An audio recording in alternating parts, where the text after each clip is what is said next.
challenge tonight against the best team? Yeah. Yeah, I mean, it's really good. You know, I think our guys are excited about that. They've been winning a lot of hockey games, and they're playing really well doing it. We're excited to play in a game like that. Anything that jumps out about their style? Yeah, I mean, they do everything well. They've got good goaltending. They play good defense. They're capable of scoring goals. They're aggressive. They're fast and they're aggressive. They check quickly. You know, they put a lot of people in front of the opposition's net. They do their best to defend that area and their end. And so that's what makes, I believe that leads them to a lot of success. But they do play the game fast. They're physical. So. Peter, these games that you're playing now, you mentioned, I think, last week about playoff preparation and doing things now that you may have to do in the playoffs. I know you had a tight game against Toronto on the weekend. I mean, what sorts of things are you working on?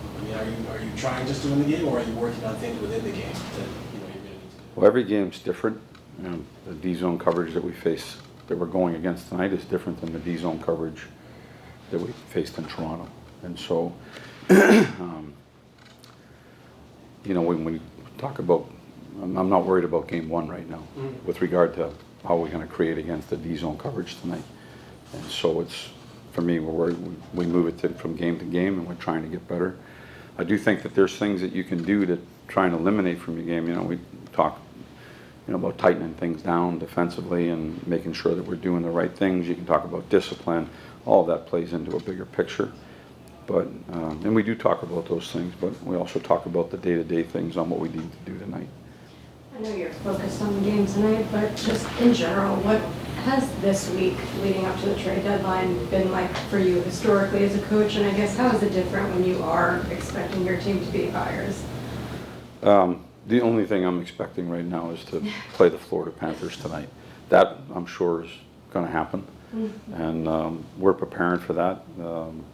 Should be a great game. We've got a ton of confidence of the guys that are taking the ice tonight and getting ready to play. I mean, you know, that we win tonight, we move into a point tie with them, and I think our guys are excited about that. We're playing a big game tonight. So. Another certainty is that Quick's going to be back next year. Yeah. Can you just comment on that? Yeah, it was awesome. I mean, he certainly earned it. Just a tremendous person and family that he has inside of our organization. Good people are here, so that's always a positive. The way he is in the room, his leadership and his experience, the way he connects with his teammates is outstanding, and then his performance on the ice has been everything that we could have hoped for. And so the three of those things make it a really easy decision. Did you know a lot about him before?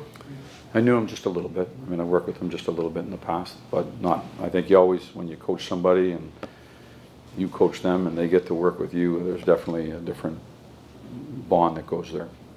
Sorry to ask another Rempe question. I know you fielded a lot of them lately, but before the Reeves fight, he did look over at the bench. I'm just wondering if he was looking at you or looking at, you know, the guys for approval, and what does that say about him as a character, just, you know, to be looking for that approval? There's always conversations that go on with the players. And then there's things that happen on the ice, and, you know, that situation happened. And he got into it. I thought he did a heck of a job against, you know, one of the tougher players in the league.